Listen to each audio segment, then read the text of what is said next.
a proud member of MBC Media Group. Pilipinas ang oras, 6 na minuto na makalipas ang alas 4 ng umaga. Sona 2026, a DCRH special coverage.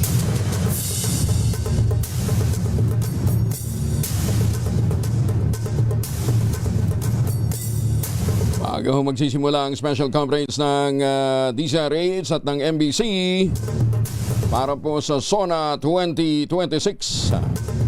Ito po si Angelo Palamones. Kasama po ninyo kumakatawa ng 100 at mahigit na mga radyo natin stations Luzon, Visayas at Mindanao, Chesca, San Diego, Bobadilla. Konti lang naman pala yung radyo natin na yan. Partner. Ilan? 100 at? Mahigit. 108 to be exact, 108. partner.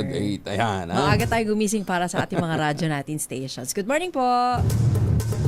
July 27, 2026, ngayon po ay Lunes. Sa ulo ng ating mga balita, Sona 2026, inaabangan na. VP Sara Duterte wala naman daw balak mag-resign. Dating Congressman Ace Marbers may buwelta sa magkapatid na Alan at Pia Cayetano.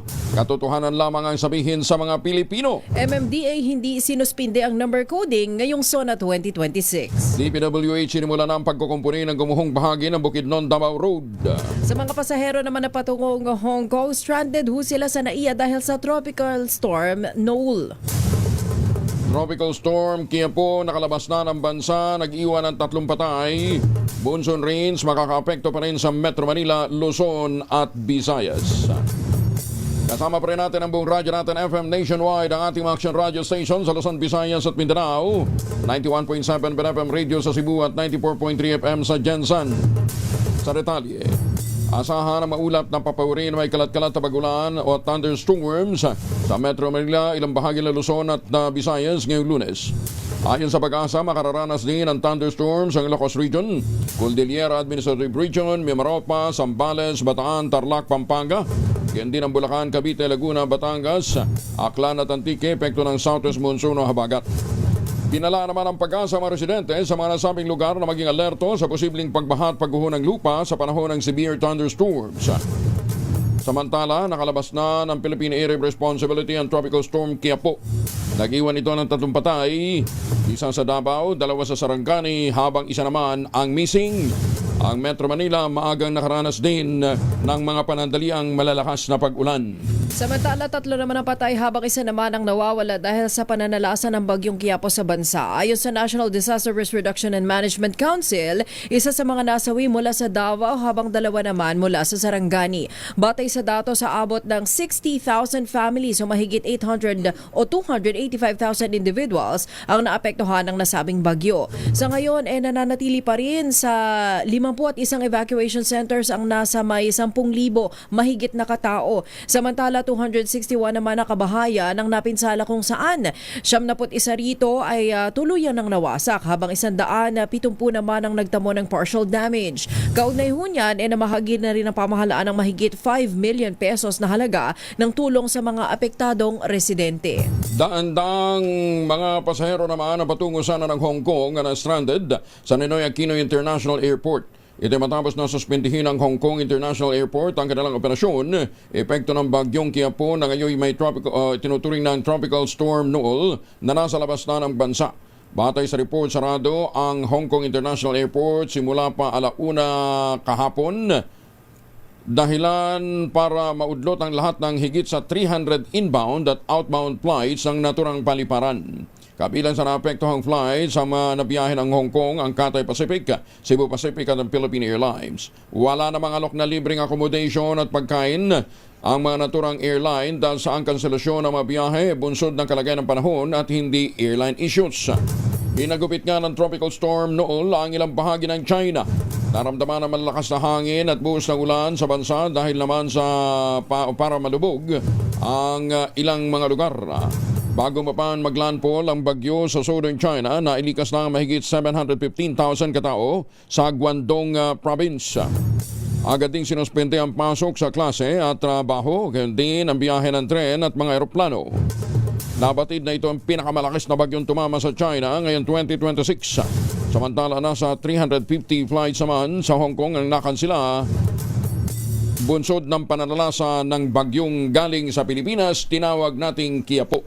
Samantala sa ibang balita, arestado naman ang isang lalaki matapos itong i-hostage ang kanyang sariling misis at 4 nilang anak sa Limon Albay. Ayon sa Police Regional Office Region 5, agad silang rumisponde matapos makatanggap ng sumbong mula sa mga opisyal ng barangay. Nadata ng pulisya ang suspect na may bitbit pang kahoy at basag na bote habang hawak ang kanyang bunsong anak ng patiwarik. Sinubukan naman ng mga otoridad na makipag-usap sa suspect para pakawala ng mga biktima, subalit tumanggi ito kaya napilitan ng kapulisan na pasukin ang bahay ng pamilya. Ligtas namang nasagip ang mag-iina na pawang walang tinamong sugat habang hawak na ng Libon Police ang suspect.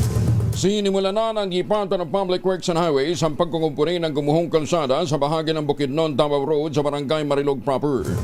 Personal na binisita ni Public Works Secretary Vince Dizon ang nawasak na kalsada upang matiyak na mabilis na magkakaroon ng pansamantalang solusyon para agad na may balik sa normal ang biyahe sa nasabing kritikal na ruta.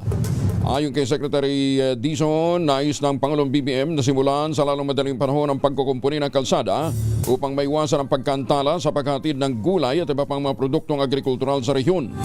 Dahil dito iniutos ni Dizon ang paghahanda ng pangmatagalang solusyon upang mapatatag ang pangunahing lansangan na nag-uugnay sa Davao Bukidnon at mas maging matibay ito laban sa mga susunod pang pinsala. Samantala, itinanggi naman ng Department of Environment and Natural Resources o ng DENR ang kumalat na balita na paratang din na gumagamit daw sila ng pesticide gas laban sa mga release sa harap ng tanggapan nito sa Quezon City. Ayon sa DENR, ang nakitang usok sa viral video mula yan sa disinfectant defogging na ginagawa tuwing linggo at hindi daw para sa crowd control. Binigyan din ng ahensya na walang kimikal na itinutok sa mga protesters at iginagalang nito ang karapatan ng mga mamamayan na magdaos ng mapayapang pagtitipon.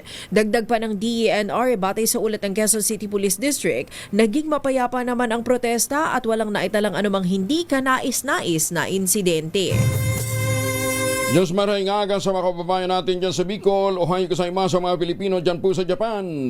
Magandang umaga din po sa mga suki natin dyan sa Texas.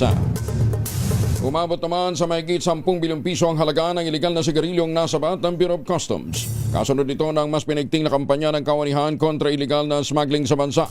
Ayon kay Customs Commissioner Adiano Pumuseno, kabilang sa mga nasamsam na kontrabando ang mga tinangkang ipuslit sa bansa sa pamamagitan ng international ports.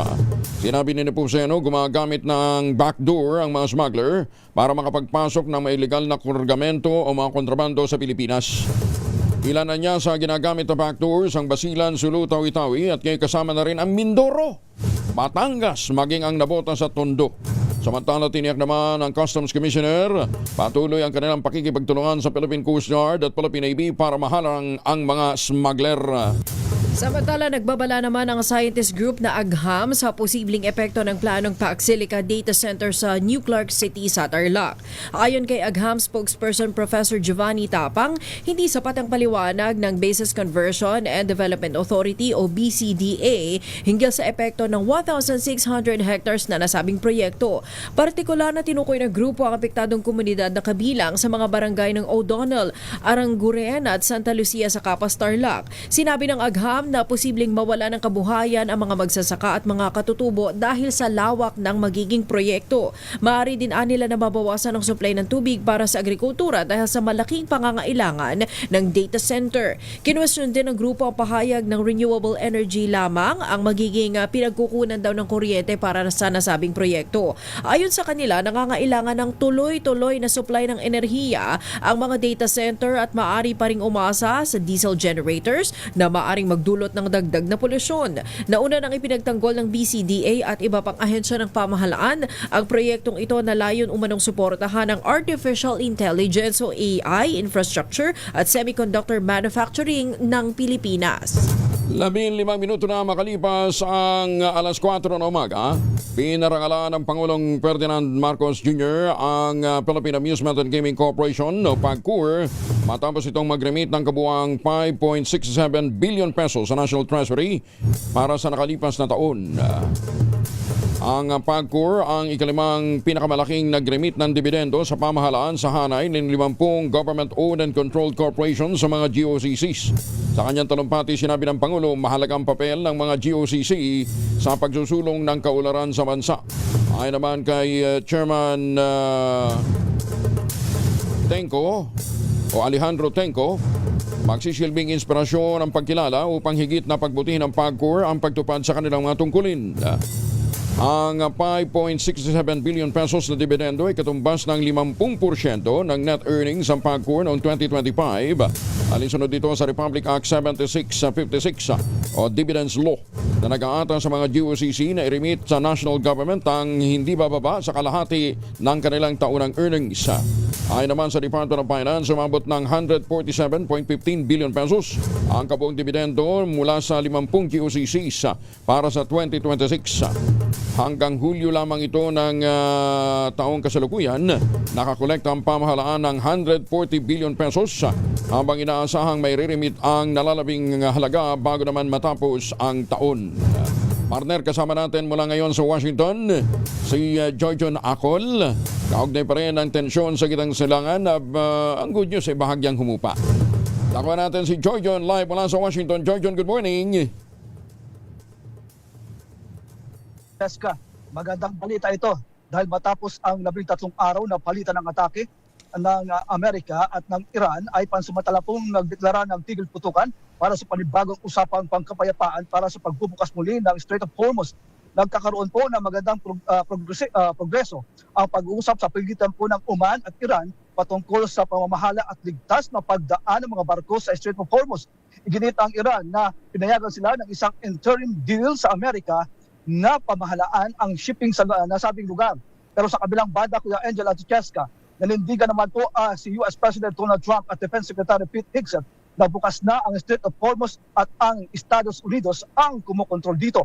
Pansamantalang itinigil ng US Central Command ang pambobomba sa Iran itong nakalipas naman ng Biyernes at Sabado matapos ang 13 magkakasunod na araw ng pag-atake.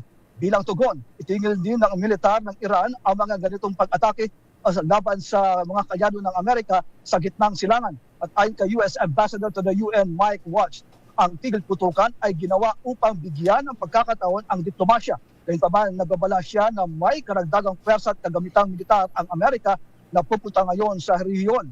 Sa ngayon, aktibo pa rin po ang naval blockade ng Amerika laban sa Iran. Nakapag-redirect na po ang Amerika ng 100 commercial ships, 2 ang na-disable at 2 ang pinasok na pwersa ng Amerika. Samantala, ayon sa pinakahuling tala ng merkado, bago ito magsara nitong nakalipas na Biyernes, Kuya Angel, good news. Dahil narito po ang presyo ng mga list ng Brent crude oil. Ito po ngayon ay nasa $98.38 kada barilis.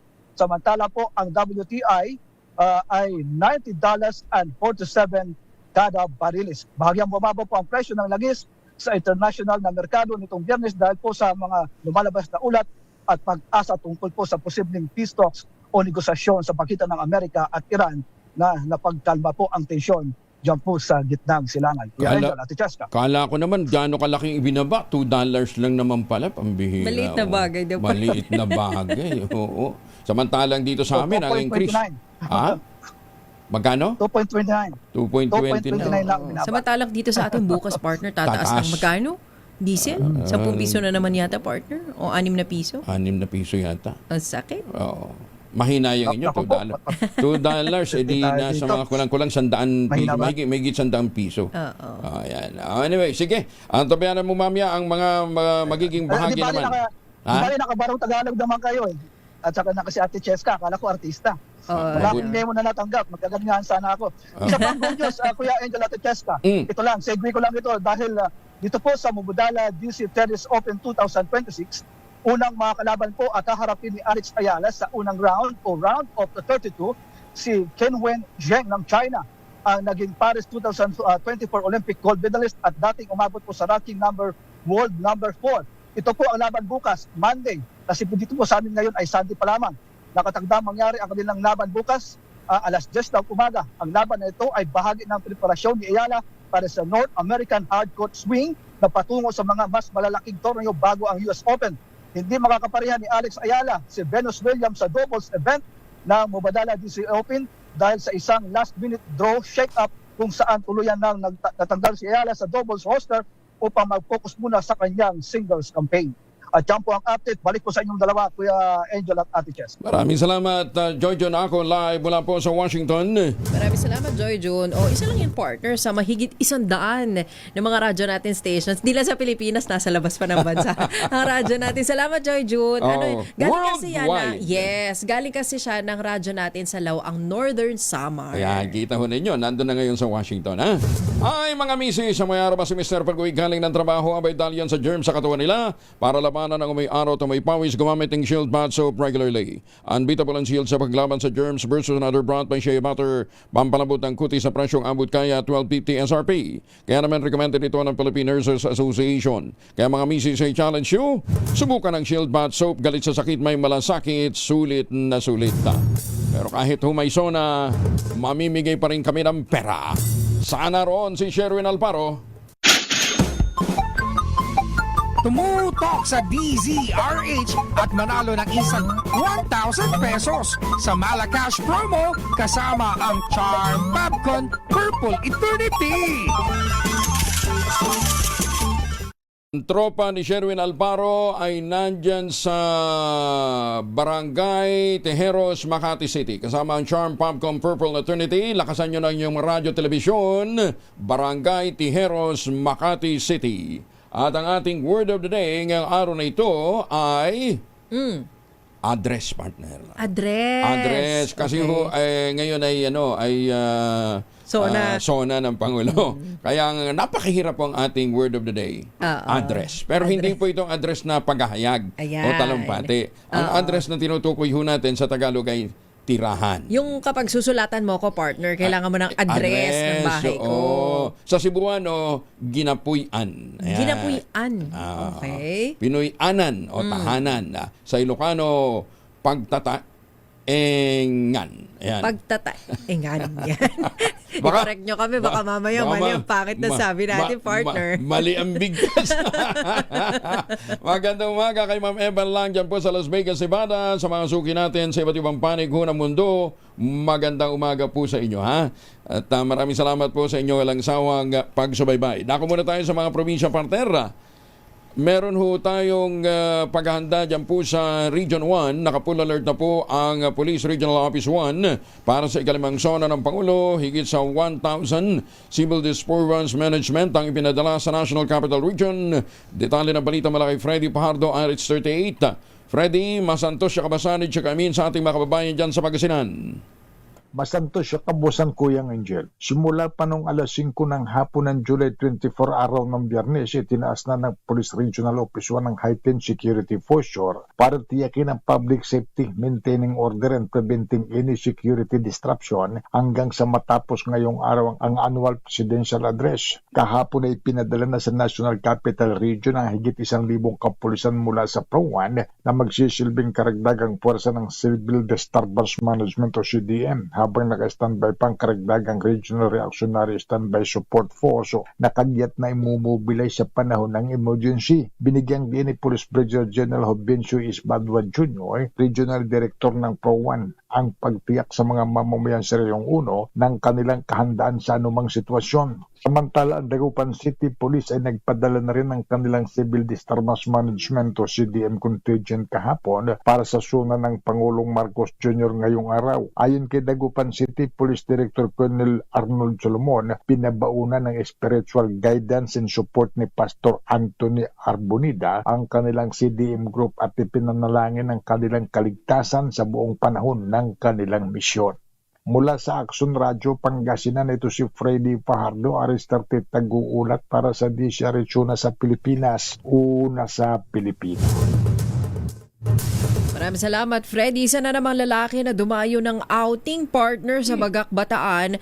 Naku, nalunod pero maswerteng nailigtas. Mula sa reporter natin na si Danny Comilang, RH 37, hatid niya ang detalye. Danny.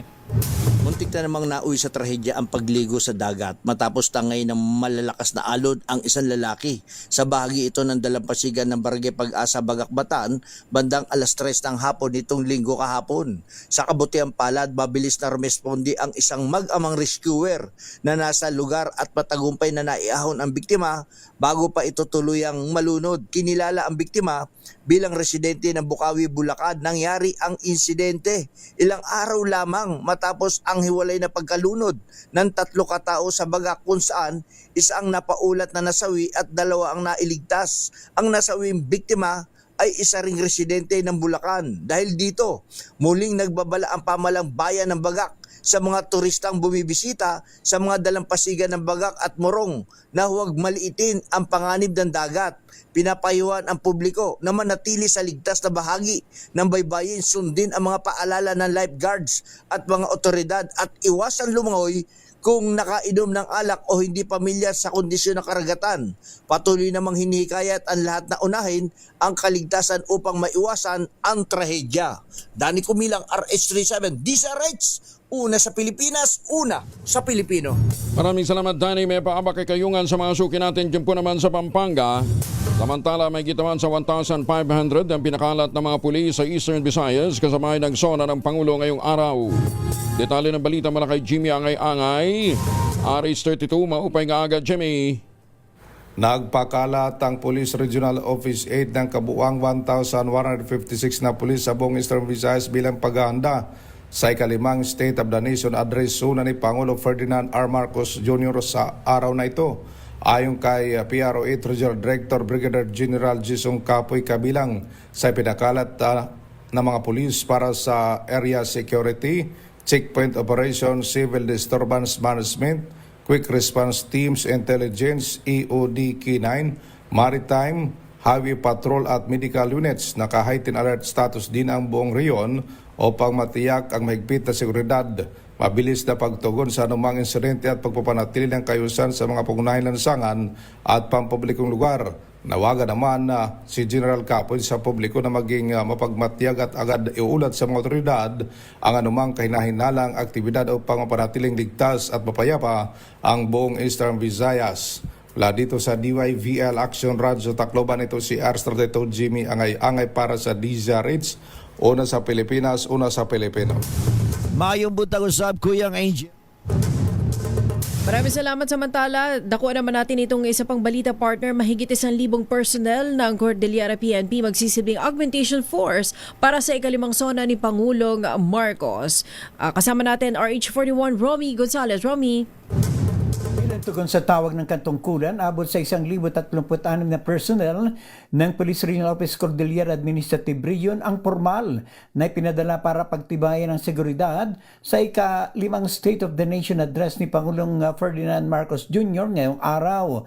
Ang contingent mula sa iba't ibang provincial at city police offices, Regional Mobile Force Battalion 15 at ibang support units ay naatasa magsilbing dagdag puwersa para sa security operations sa Metro Manila, katuwang ang libo-libong pulis sa bansa na magbabantay sa mga mahalagang installations, pangunahing lansangan, tukoy na rally area at ang batasang pambansa complex na pagdarausan sa SONA ng Pangulo.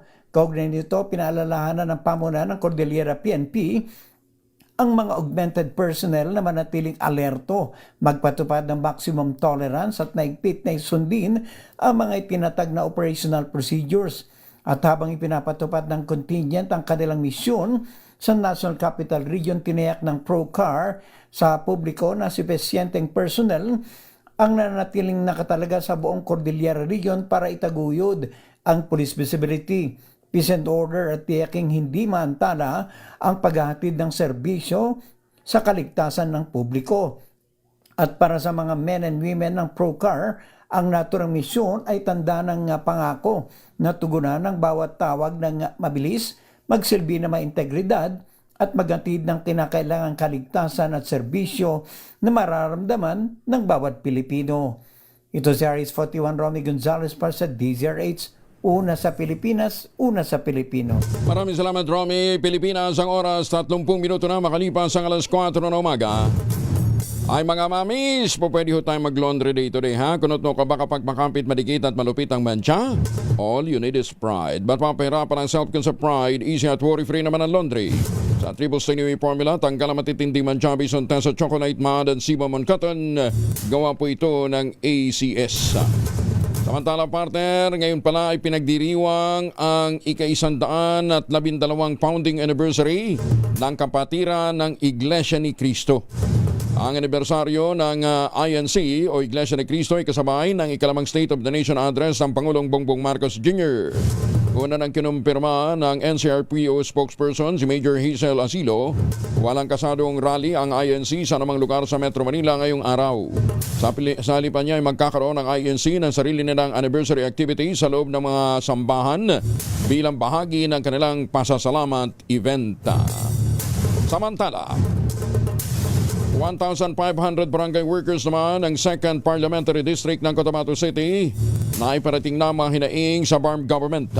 Detalye ng balita mula kay Jun Di Makutang Aris 19. Assalamualaikum, Brother Jun.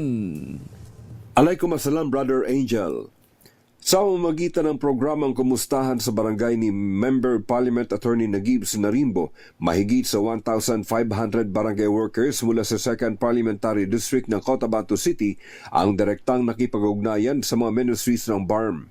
Isa-isang pinakinggan ni na MILG Minister Jordan Bayam, ganun din ni MAFAR Minister Abunawas Bon Alhakmas Lamama, kasama ng iba pang miyembro ng Parliament sa panguna ni Parliament Deputy Majority Floor Leader Attorney Nagib Sinarimbo ang iba't ibang suliranin ng mga barangay workers sa Cotabato City.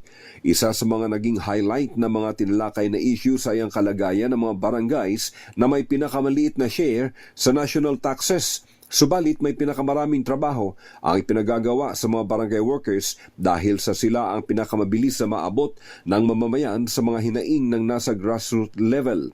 Upang mabigyang katarungan ang kalagayan ng mga barangay workers, inihayag ni MP Attorney Sinarimbo na kailangang magawaan ng batas na tutugon sa mga kinakaharap na suliranin ng mga barangay workers sa layuning mas lalo pa silang magiging epektibo sa sandaling may ganap ng batas na titingin sa mga pangailangan at kalagayan ng bawat barangay workers sa BARM region.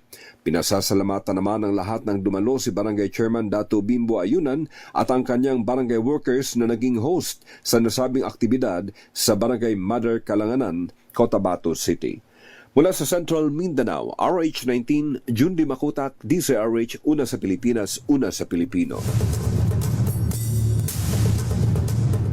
Samantala, maraming salamat Jun. Samantala sa ibang balita pa partner, may mga aabangan pa raw na mga malalaking kaso kaugnay ng flood control mess. Yan ang inilutang ni Ombudsman Jesus Crispin Remulla sa harap ng mga pagtatanong hinggil sa estado ng pananagutan ng mga sangkot sa katiwalian. Ayon pa kay Remulla, 1 taon mula nang isiwalat ni Pangulong Bongbong Marcos sa mga nangyayaring korupsyon sa pamahalaan, ilang high-profile politicians na kabilang ang 2 dating senador ang naipakulong.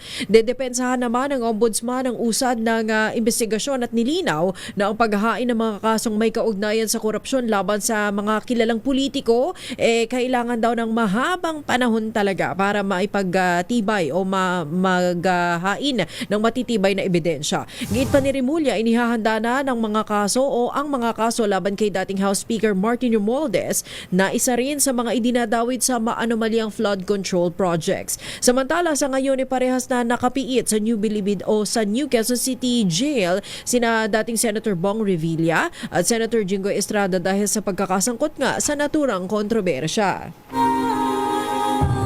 Pilipinas, ang oras 34 na makalipas ang alas 4. At para ho sa mga suki natin sa iba't ibang panig po ng kapuluan, baka lalong-lalo na yung mga pauwi ng Pilipinas, partner.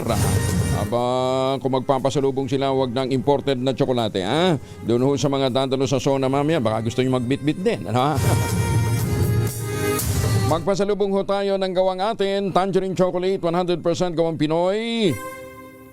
Ang Tangerine Chocolate po ay brand ng mga magniniyog ng mga magsasaka dyan po sa lalawigan ng Quezon. Sa tulungan po ni Dr. Helen Tan, yung pong mga planting material ng kakao galing Davao. Hinakot po ito para maitanim dyan sa lalawigan ng Quezon. Kaya ngayon ay nagpuproduce na ho sila ng antikalidad na kakao beans. Pinaprocess para maging Tangerine Chocolate. Available yan sa 0919-095-5935. May mahigit 10 variants po ang Tangerine Chocolate na mga raw material galing din po sa ani ng mga magsasaka. I-check po ninyo sa tangerinechocolate.ph. Ang sabi nga po ni Dr. Helen Tan, sino bang magmamalasakit sa Pilipino, kundi ang kapwa Pilipino. Kaya sa bawat tangkilik natin ng Tangerine Chocolate, pinalalakas natin ang loob ng ating mga magsasaka, pinalalakas natin ang ating lokal na ekonomiya. Tangerine Chocolate 100% gawang lokal, but taste and looks global. Tinulungan ito ng DTI at ng DOST. Tangerine Chocolate 100% gawang atin. Pakiusap ni Dr. Helen Tan, sana naman ay ating tangkilikin. And speaking of Davao, partner, kung saan ang galing ang mga planting material ng kakao na yan, mahigit naman sa 150.9 million pesos na pulsunit na sigarilyo na samsam sa Davao del Norte. Merong 4 na arestado. Detalye ng balita mula kay Danny Kumilang, RS37. May buntag mo, Danny.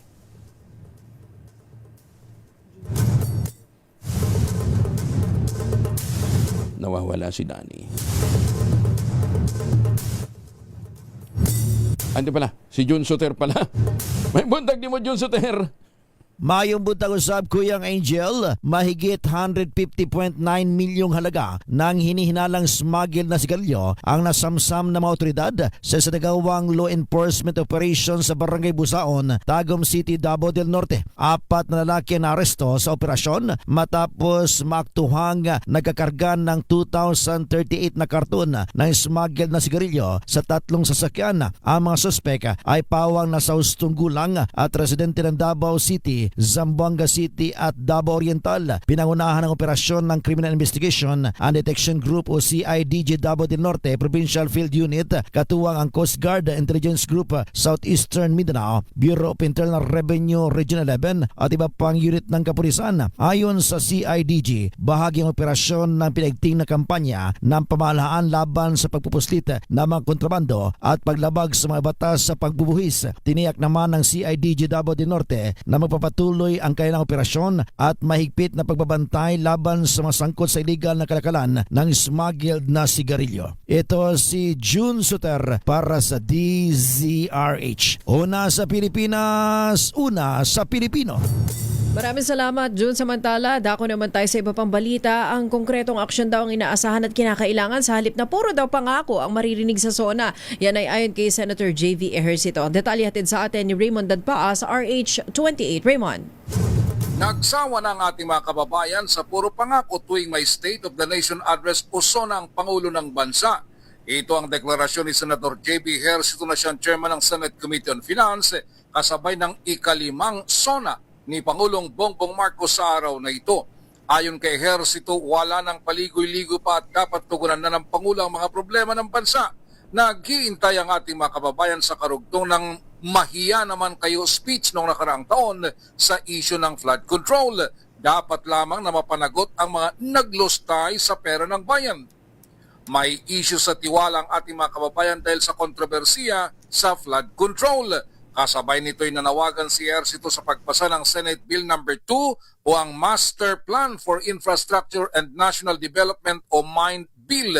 Sa pamagitan nito'y maging long-term na ang planning at implementation ng mga infrastructure project. Sa panig ni Senate Minority Leader Alan Peter Cayetano, umaasa itong magkaroon ng national agenda na tutugon sa mga problema ng bansa kahit na magkakaiba sa paniniwala sa politika. Kabilang dito ang mataas na singil sa kuryente at gastusin sa pamumuhay. Inihahanda na ni Cayetano ang kanyang kontrasona bukas at dito umano maririnig ang mga sana ng ating mga kababayan. Ito si RH28, Raymond Dadpas para sa DZRH, una sa Pilipinas, una sa Pilipino. Maraming salamat, Raymond. Samantala, may buwelta si dating Congressman Ace Marbers, sumatayong House Prosecution Spokesperson sa magkapatid na sina Senator Judge Pia at Alan Peter Cayetano. Kaugnay ito ng malisyosong splice video na kanilang ibinahagi sa publiko. Mensahe ni Barbers sa magkapatid na Cayetano, katotohanan lamang sabihin sa mga Pilipino. Kaugnay ito ng video na pinost ni Senator Pia na mapapanood ang naging argumento nila ni Akbayan Party List Representative Chel Jokno kasama si Senator Alan tungkol sa hirit na ilabas ang back records na VP Inday sa impeachment trial. Sa splice video, inamin ni Jokno na nagpipishing expedition ang prosekusyon na ayon kay Barbers ay dapat itama ng mga Cayetano sa ngalan ng pagiging patas.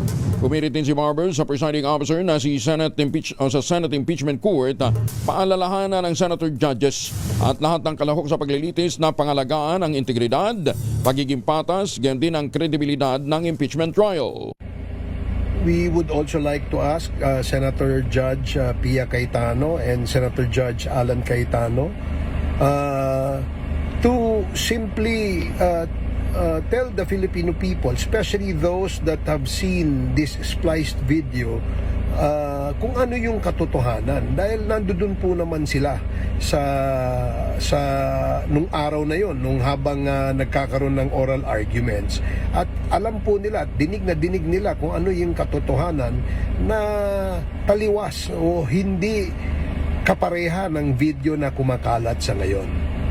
So I do hope in the spirit of fairness that the Senator Judge showing their impartiality, sana mabago at makorek po itong videong ito. 41 minutes after 4 in the morning, partner situationer muna tayo sa Commonwealth Avenue. Malakas na ulan nararanasan doon ngayon. Kasama natin si RH45 Ray Nadar. Ray. Good morning, Ma'am Cheska, Kong Angel. Good morning. Biglang bumusong malakas na ulan yan dito sa may gawin ng Commonwealth Avenue, yung pakanan ng Batasan.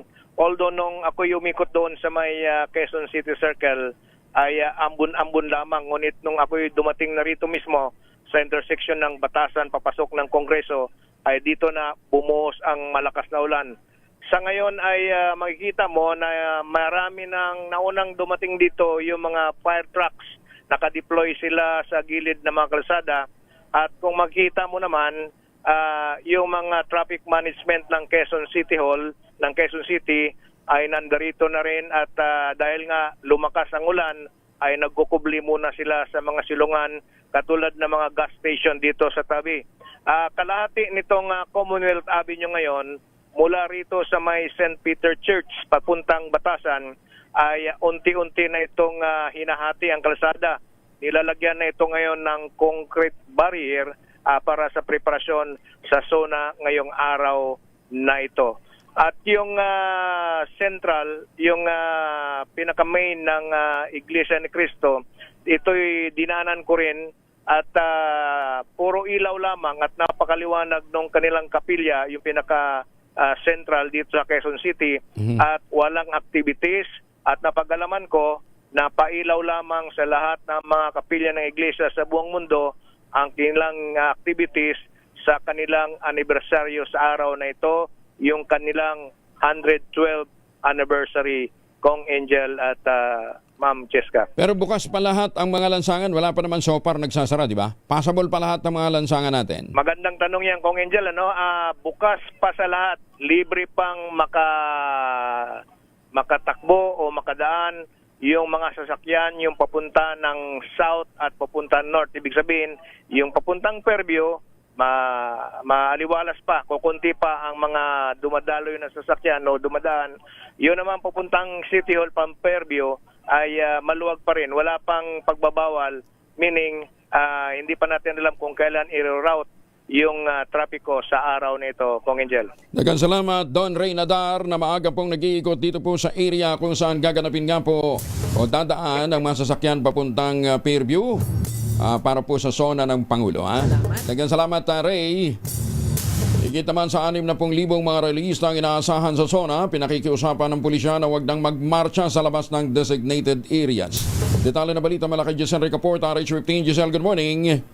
Good morning, Kuya Angel. Higit 60,000 na mga realista yung inaasahan ngayong ikalimang State of the Nation address ng Pangulong Bongbong Marcos Jr.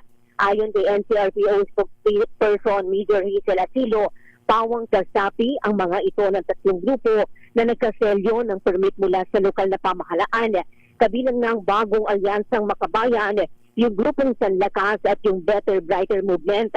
Papayagan yung Better Brighter Movement sa Commonwealth Avenue sa harap ng Commission on Audit mula alas 9 ng umaga hanggang alas 7 ng gabi, habang pareho naman ang magtitipon yung grupong Bayan at Sanlakas sa New Capital Estate 1. Magkikilos ang Bayan mula alas 7 ng umaga hanggang alas 5 ng umaga, habang ang Sanlakas naman magsisimula ng alauna ng hapon. Nakiusap yung NCRPO sa mga relihista, huwag magmarcha sa labas ng itinalagang lugar o designated area upang hindi makaapekto sa daloy ng mga sasakyan. Bukod sa mahigit 2,000 o 21,000 police deployment, sinabi ni Asilio na may mahigit 4,000 na mga pulis mula sa mga kalapit na rehiyon yung nasa-standby sakaling kailanganin. Sa ngayon, wala raw na monitor na bantayong hanay para sa ikalimang zona ng Pangulo na magsisimula mamayang alas 4 ng hapon.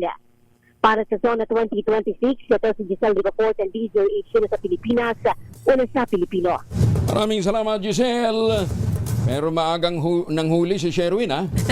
Hindi ho dahil sa traffic violation. Nanguhuli siya para bibigyan ng pera.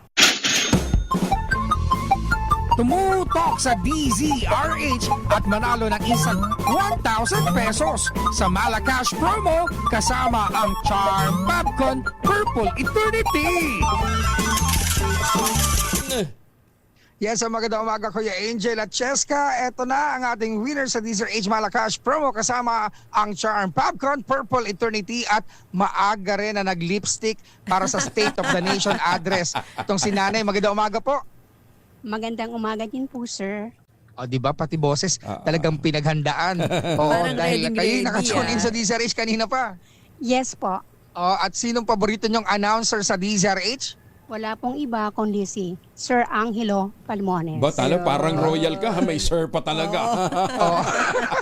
Kasi daw mga Magandang nakabarong tanong yan. at ano tayo partner, kaya may sir na kasama.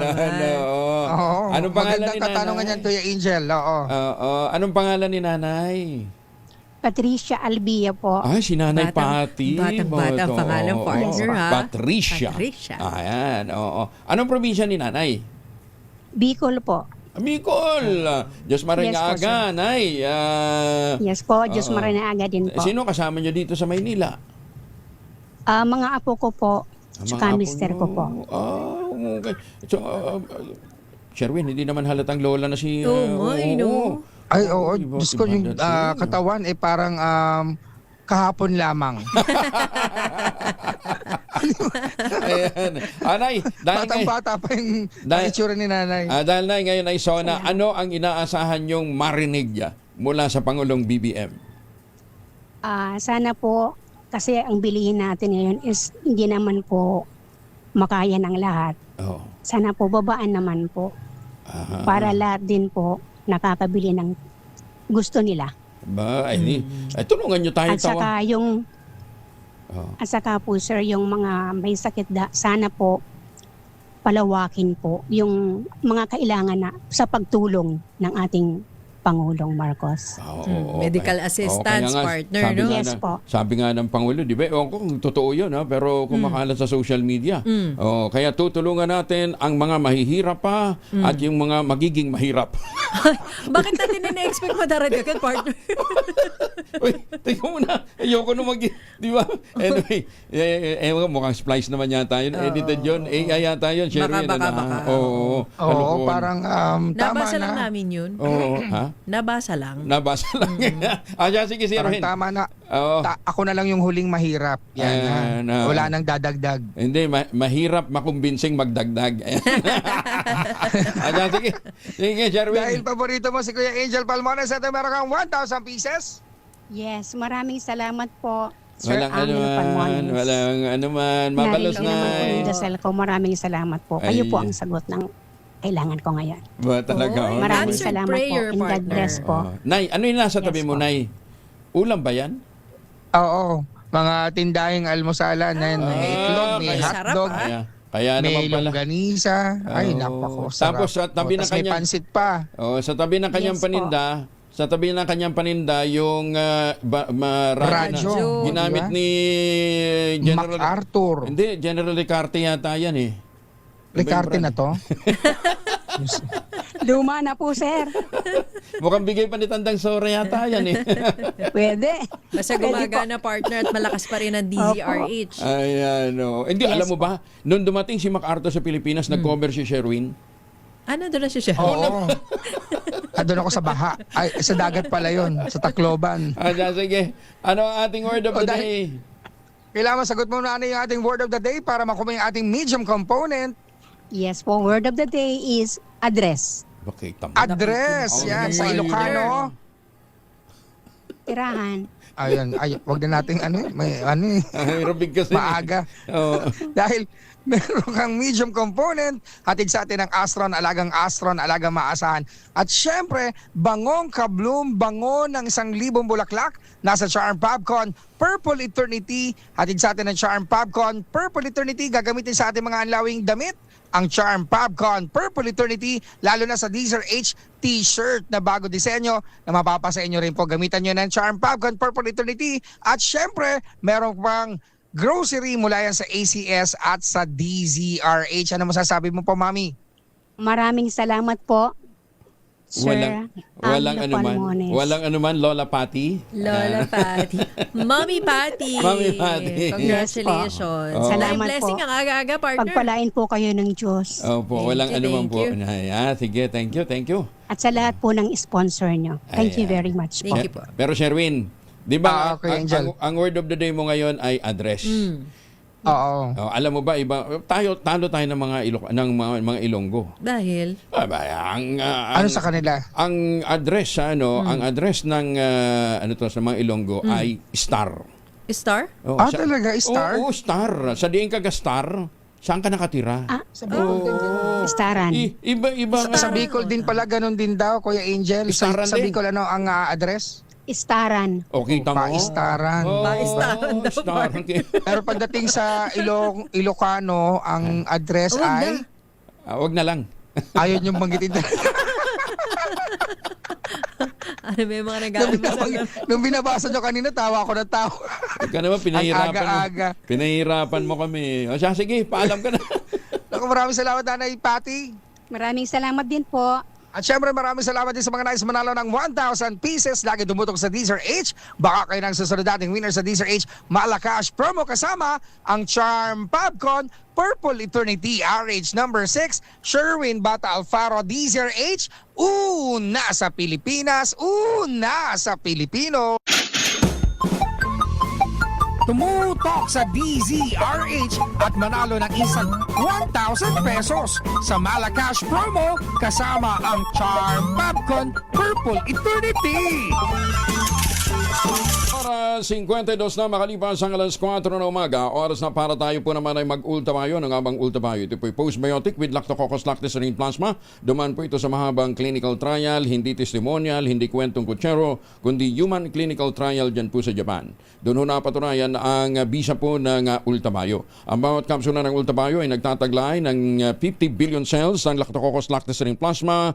Kaya't napakapotent po nito na pagpasok po sa ating sistema, sa ating katawan, ina-activate po nito yung PDC, yung plasmacytoid dendritic cell. Yan po yung tinatawag ng mga dalubhasa na commander ng ating immune system. Responsable po yan sa pagtataboy ng mga toksin sa ating katawan habang tayo po ay natutulog. Ilan lamang yan sa mga benepisyo po ng ultamayo. Kung kayo po ay may mga katanungan, may mga concerns po kayo, yung kinakailangan mag-text po kayo sa 0931-033-2871. Ulitin natin (0931-033-2871). Meron po tayong mga medical experts na naka-standby dyan. Ang ultamayo po ay registrado sa Food and Drug Administration, halal certified. Available po yan sa lahat ng Mercury Drug at Amesco Drug. At ang good news po natin, gaya po ng binabanggit natin sa tuwi-tuwi na, kapag bumili ka ng isang box na Ultamayo Postbiotic, yung 30 capsules sa ilang Mercury Drug Store sa buong bansa, makakakuha ka ng free 100 pesos Mercury Drug gift certificate. Promo runs until July 31 na lamang ng taong kasalukuyan. Pwede HFDA CFR permit number 0981-0/2025.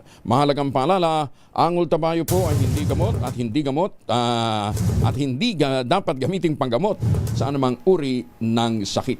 6 na minuto na lang, partner. Alas 5 na ng umaga. Showbiz muna tayo, partner. Ang biopic na pagbibidahan ni na Jericho Rosales at Judy Ann Santos. Hinahanapan pa ng investor. Kasama natin si Morley Alinio. Morley! Gising na ang showbiz! Rampa na Pilipinas! Good morning, Kuya Angel! Well, hindi pa pala nasisimulan ang pagsasapelikula sa buhay ng national artist na si Ismael Bernal sa panulat ng national artist pa rin na si Ricky Lee. Naghahanap pa pala ng pinanser ang nasabing grupo dahil medyo malaki-laki ang kakailanganing budget. Napabalita ngang star-studded ang cast ng pelikulang base sa buhay ng batikang direktor na sa pangunguna nga ni Jericho Rosales nagaganap bilang Ismael Bernal. Kabilang din sa nasabing magbibida sa naturang pelikula ay sina Judy Ann Santos, Isa Calzado, Lovie Poe at marami pang iba. Hindi ito basta-bastang pelikula. Makakasama din daw sina Chanda Romero, Lovie Poe, Shaina Magdayaw, Agot Isidro at gayon din. Meron din daw special participation si Vilma Santos, Alma Moreno at Lorna Tolentino. Well, sana nga daw ay matuloy ang nasabing pelikula dahil ito ay magiging bongga at magiging history sa Philippine industry ng pelikula. Yan ang ating DZRH Showbiz Status News. Ako po ang inyong RH47. Morley Alinyo para sa DZRH. Una sa Pilipinas, una sa Pilipino. Babu!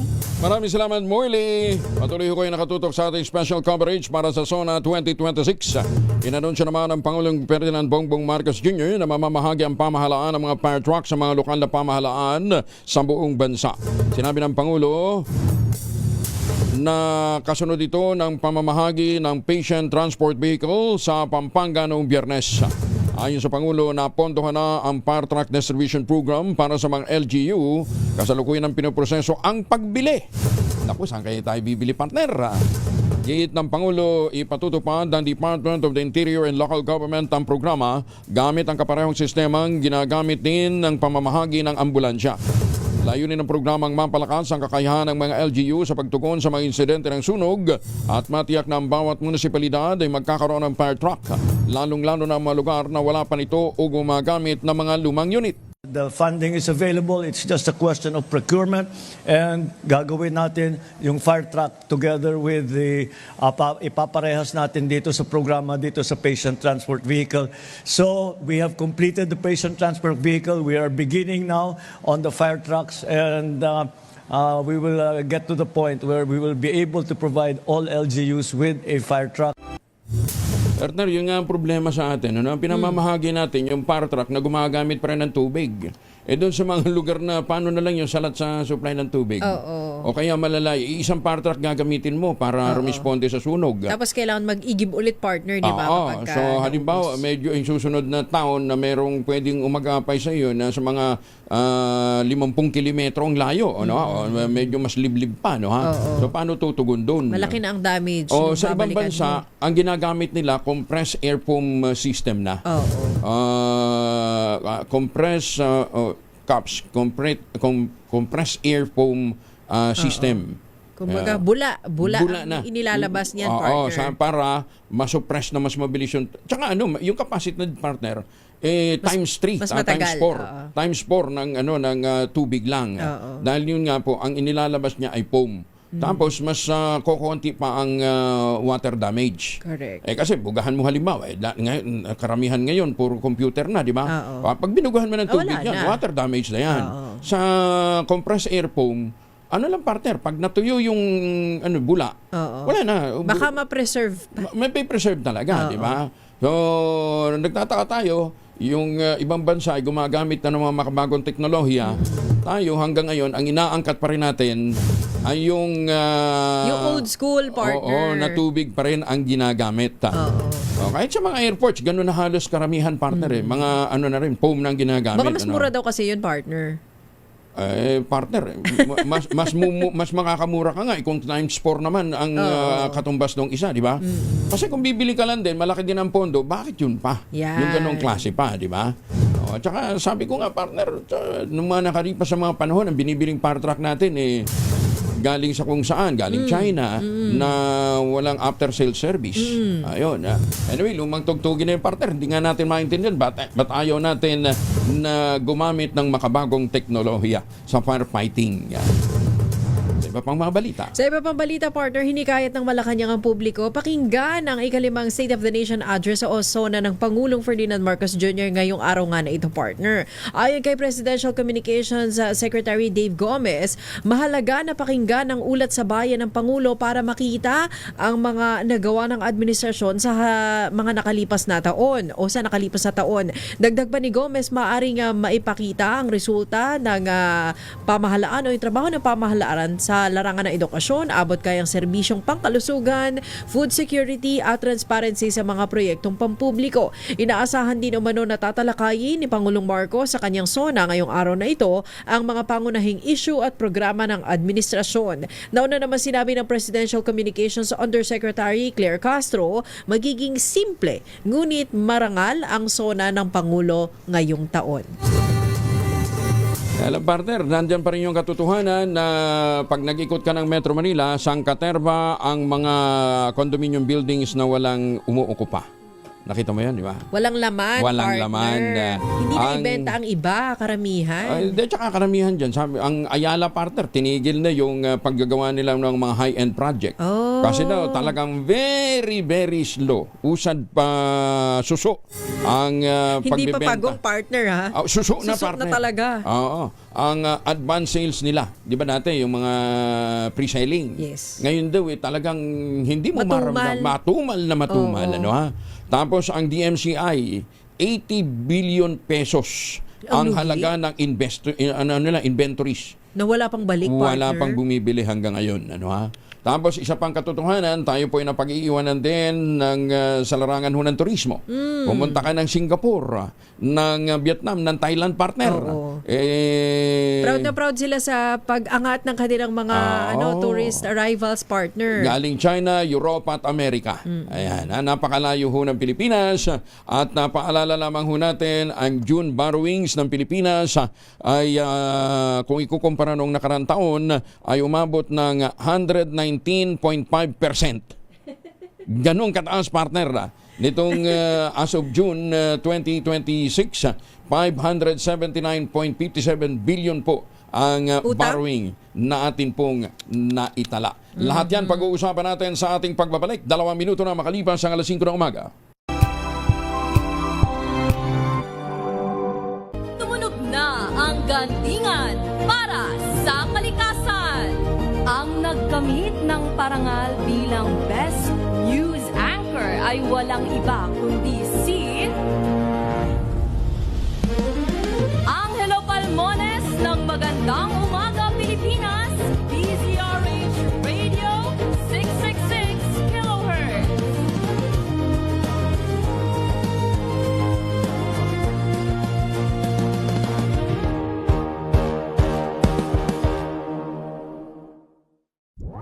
Sa oras, 2 minuto na makalipas ang 5:00 ng umaga.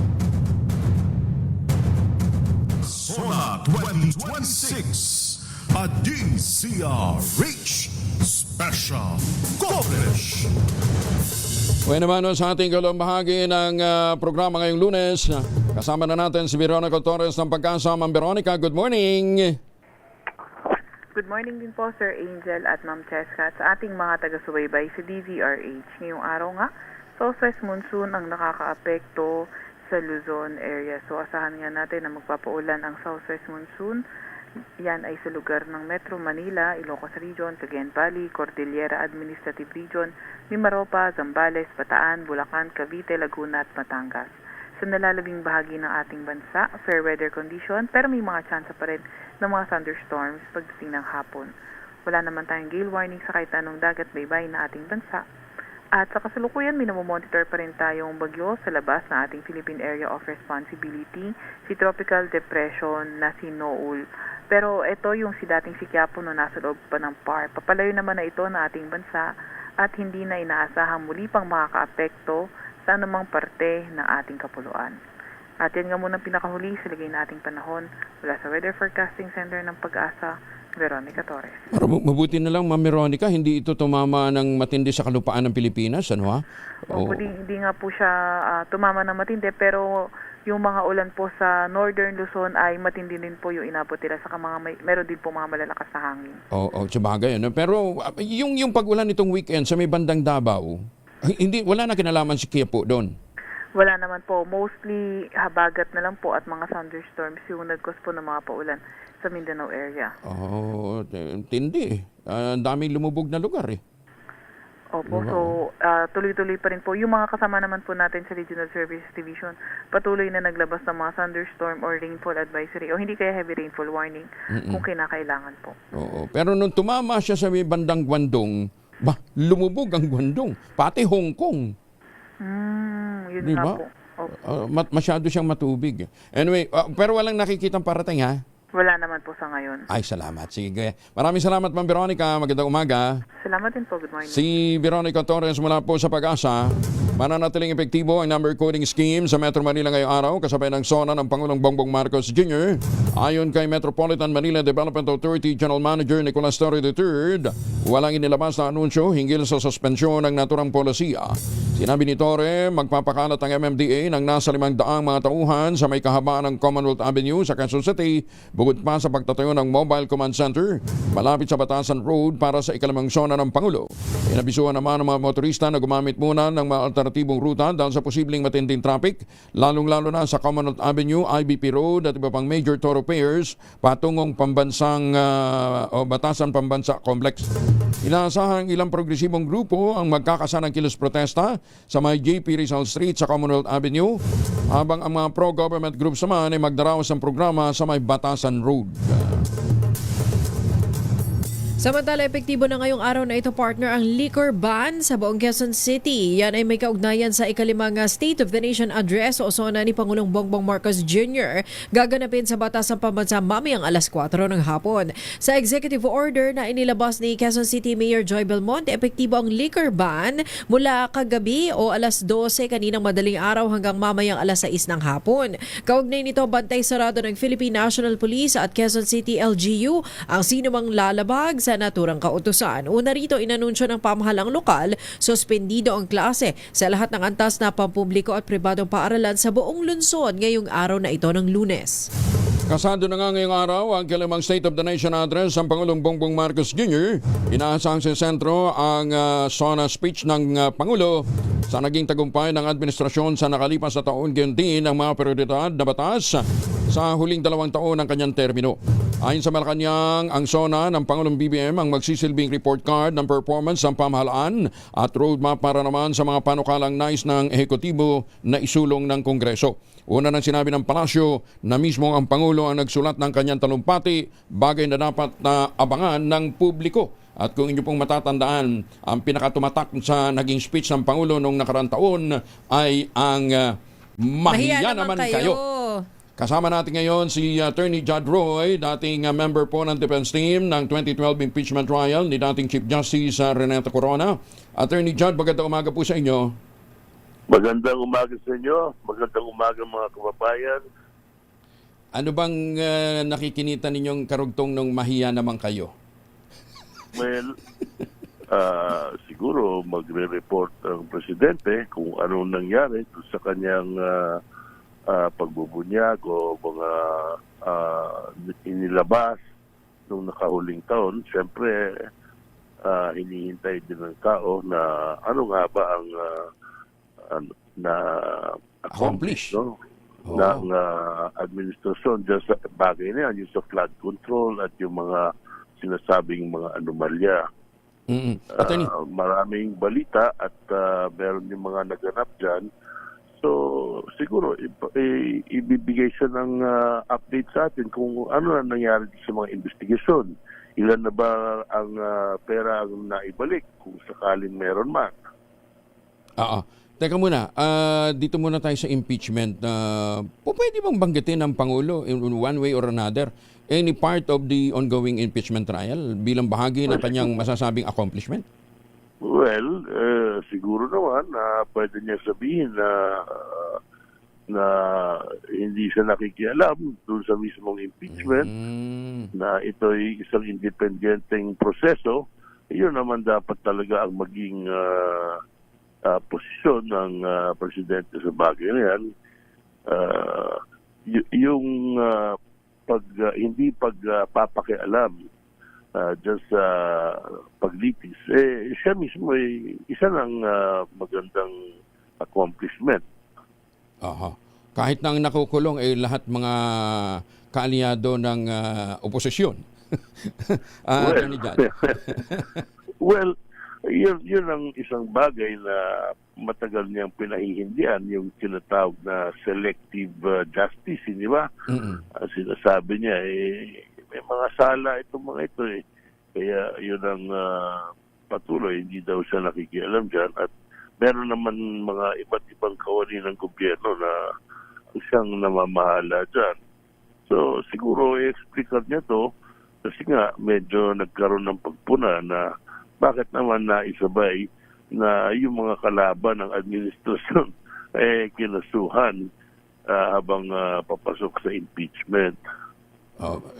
Baka naman nagkataon lang yon. Oo, siyempre. Wala namang mali siya yung babawasan mo yung boto nung kabila. So,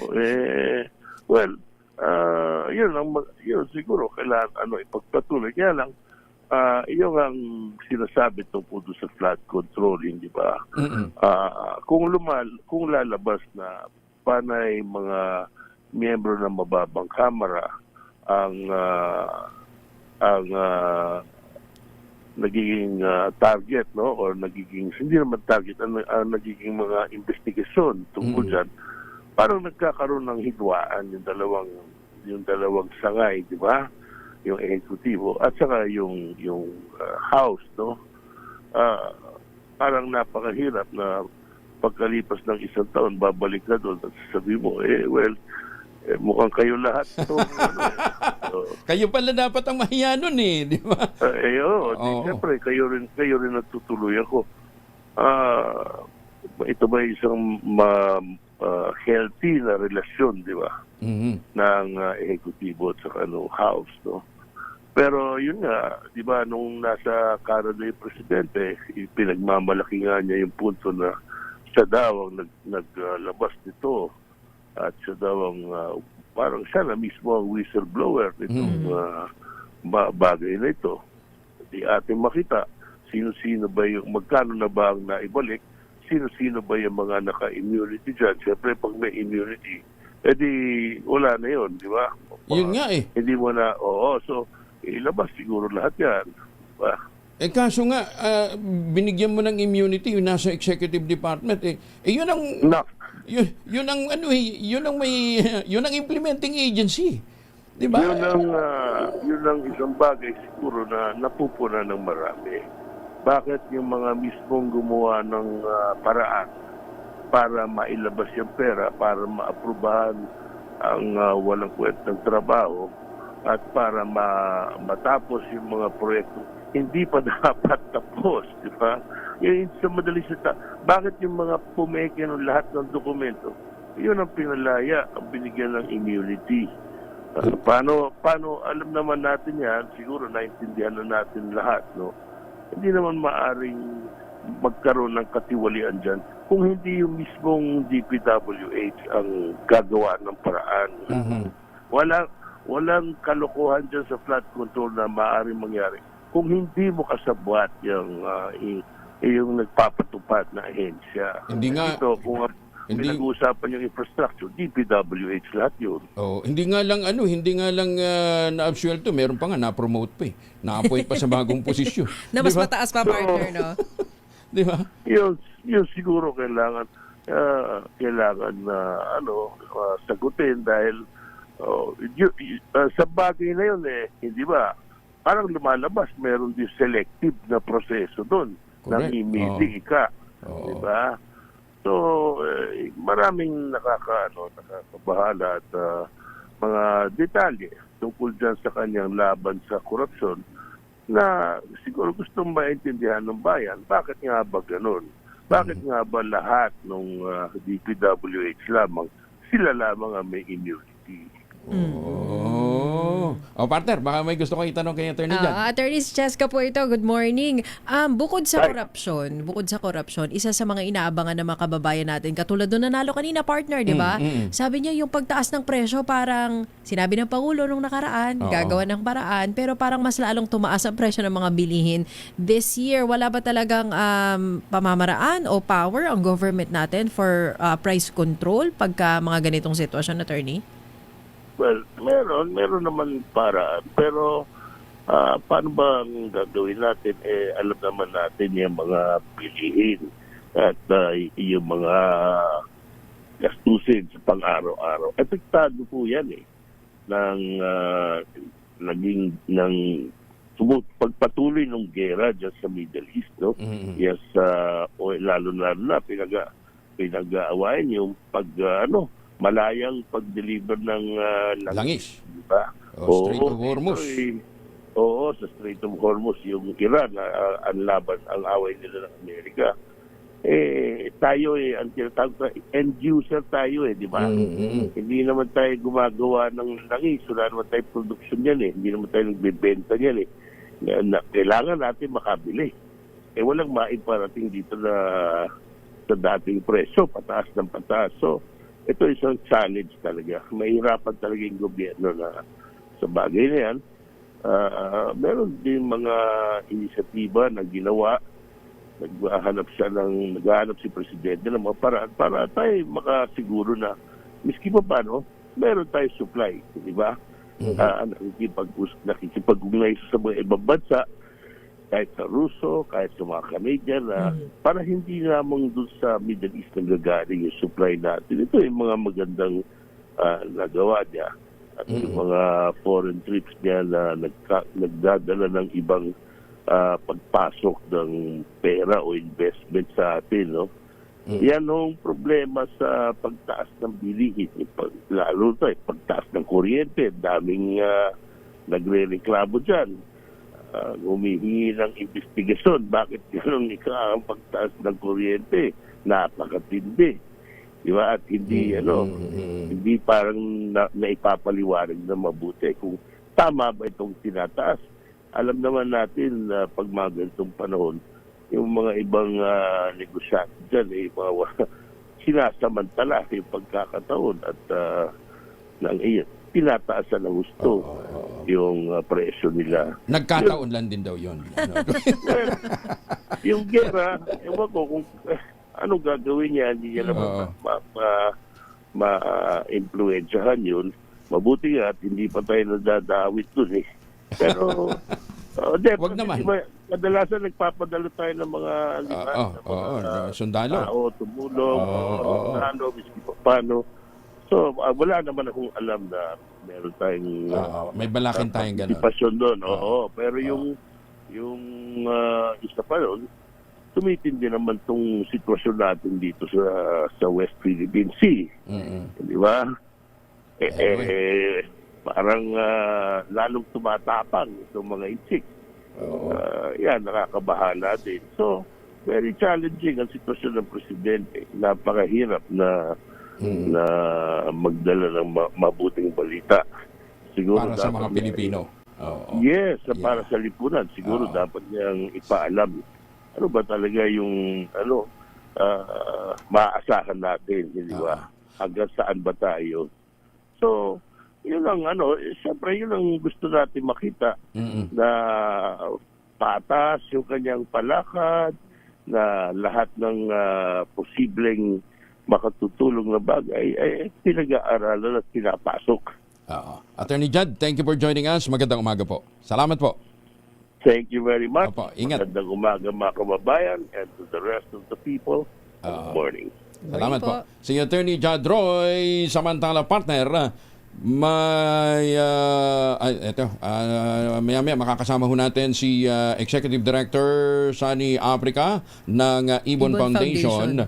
Silipin naman natin, partner, yung tawag dito economic points na dapat na maintindihan natin na kinakaharap ho ng sambayan ng Pilipino. Dahil sabi ko nga sa iyo kanina, sangkaterba ngayon ang inventories ng mga condominium unit at mga housing, pero ang daming Pilipino walang bahay. Yun nga. Oras mo na sa Pilipinas, 19 na minuto na makalipas ang alas 5 ng umaga.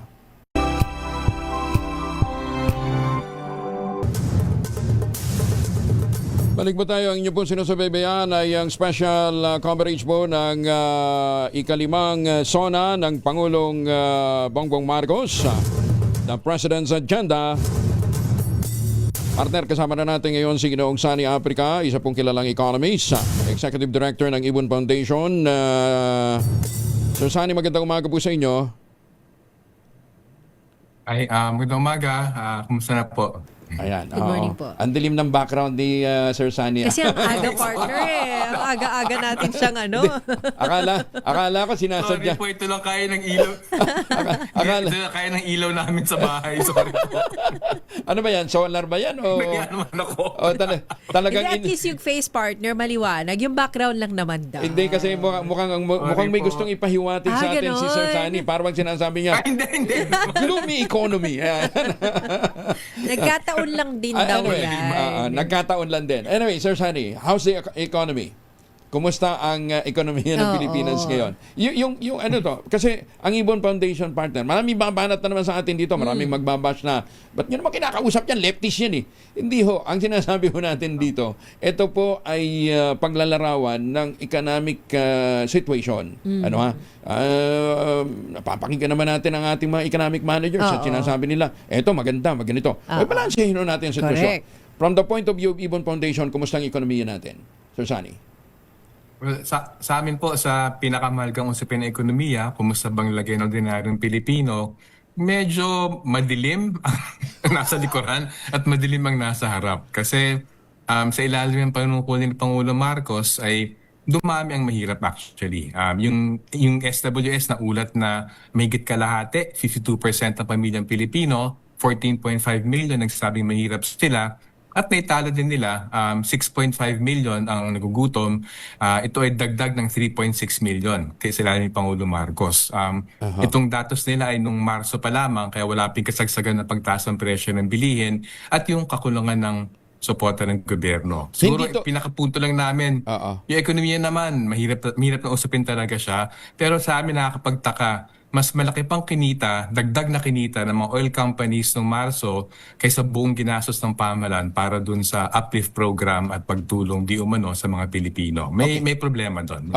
Sir Sunny, balikan ko lang. Ang sabi nyo, data yan ng SWS. Hindi yan data ng Ibon Foundation.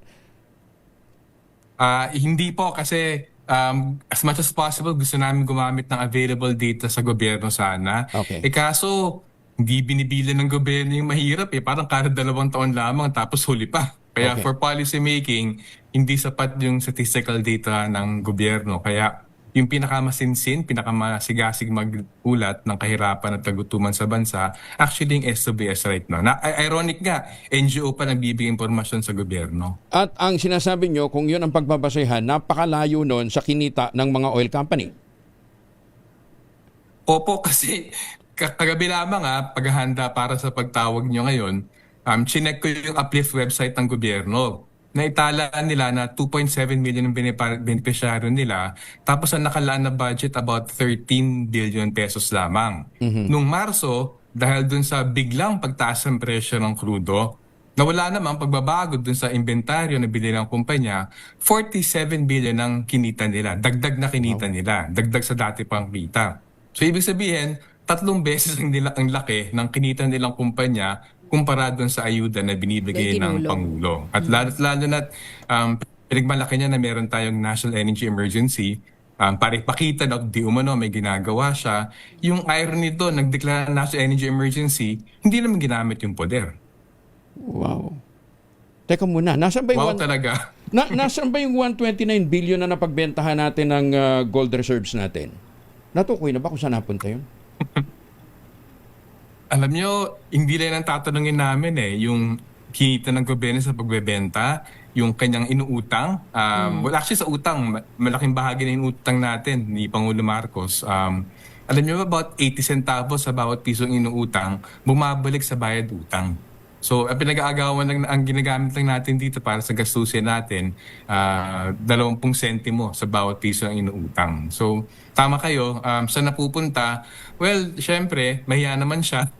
May pork barrel pa rin sa 2026 budget at hindi naman talaga sineryoso yung anti-corruption campaign. Kaya, sa amin, malaking question talaga yung mga priorities ng pamahalaan. At hindi naman aabot sa ganitong kalagayan na dumami ang mahirap at dumami ang nagugutom kung ginamit ng gobyerno ng trilyon-trilyon piso niya kanyang poder. Tapos, may gusto ko linawin na yung SWS survey na yun ay hindi pa tumatama yung kasagsagan ng pagtaas ng presyo ng bilihin. Yung 7.2% nung Abril, 6.8% nung Mayo, 6.4% nung Hunyo, wala pa dun sa kwenta ng dagdag na mahirap at nagutom. Kaya siguradong lalo pa nadagdagan ng mahirap at nagutom, lalo na alam natin, hindi naman actually nabigyan ng sapat na tulong ang lahat na nangangailangan. Teka muna, seryoso naman. May mga napakulong na nga sa kampanya against corruption eh.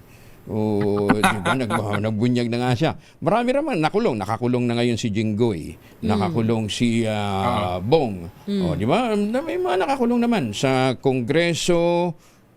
May nakakulong na ba sa Congress? Wala pa ako nababalitaan. Meron naman DPWH officials. Meron naman yung DPWH officials. May ilang senador, may ilang sa Congress. Pero, alam nyo, sa amin parang yung ayuda program ito eh. Madali mag-anunsyo ng ayuda. Pero ano ang panukat natin dun sa dami na nabibigay na ayuda? Dun sa laki ng pangailangan. So in the same way na yung binibigay na ayuda ay malayo sa pangailangan, yung mga nakuhuli o kinakasuhan ay malayong-malayo sa dapat kasuhan. Even dun sa, kahit magkasya lang muna tayo dun sa resulta ng ICI, Independent Commission Infrastructure. So pagkaalala ko, about 85 yata or 90 na pangalan ang dinabas ng ICI na dapat kasuhan. So, maliit lang yun. Kasi kung titingnan natin ibang mga balita dahil sa investigation halimbawa ng media, ng mga investigative journalists, hindi bababa sa 6 na mga incumbent tsaka senador ang dapat nakasuhan. Hindi mababa sa 200 ang mga representatives sa Congress dapat kasuhan. Hindi dapat mababa sa 1,500 na DPWH ang dapat kasuhan. Hindi pa kasama dyan 1,000 kontraktor. Even yung ICI, may isang interview, wala sa report nila, hindi ko malala kung sino yung spokesperson nila, sinabi, hindi bababa sa 1,500 ang sangkot sa korupsyon. So sa akin, tama kayo, may ilang nakasuhan, may ilang supposedly iniimbestigahan, pero sa pangkalahatan, hindi nagalaw actually yung sindikato ng corruption eh. Yung iba nga dyan, nag-resign lang tapos na nilagay sa head para hined ng ginawang head ng isang government bank. So medyo wag tayo masyado masilaw sa ilang mga nakasuhan kasi mas marami pang dapat kasuhan. Okay nga, babatiin ko yung magkapatid na Yap eh. Si Eric at saka si Eldrick Yap. Magkapatid na congressman. Isa ito sa mga ang lalaki talaga ng involvement sa net yung rock netting partner. Oo. Although naka-freeze naman daw yung kanilang mga account pero mukhang hindi ma-demanda dahil sa may mga sinasandalan. Tapos alam nyo, ito nagulat din kami. Sinasabi ng Pangulo na seryoso siya dun sa anti-corruption, anti-flood control scandal. Pero nagulat kami. Yung ombudsman, meron siyang humigit kumulang 2,400 na permanent items for 2026.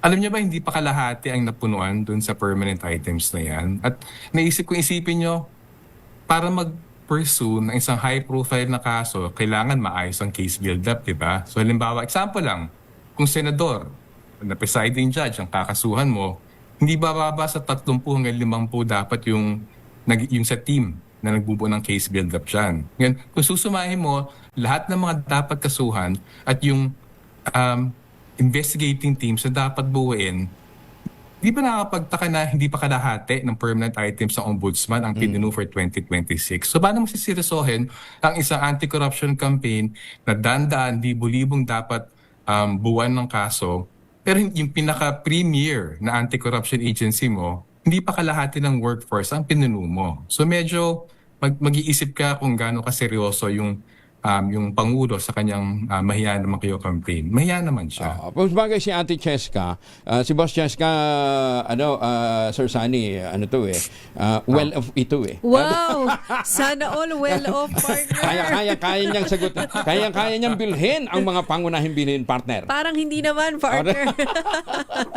Isa tayo sa nagre-reklamo sa mahal na bilhin, ano yung reklamo na gusto mo iparating kay Sir Sunny? Di ba kanina, partner, bukod doon sa mga condominium na sinabi mong bagsak presyo, partner, yung sa crudo natin, tayo daw ang pinaka apektado. Nagtaasan lahat, partner. Pero yung grabing pagtaas, sa Pilipinas lang daw naitala. Tama po ba yun, Sir Sunny?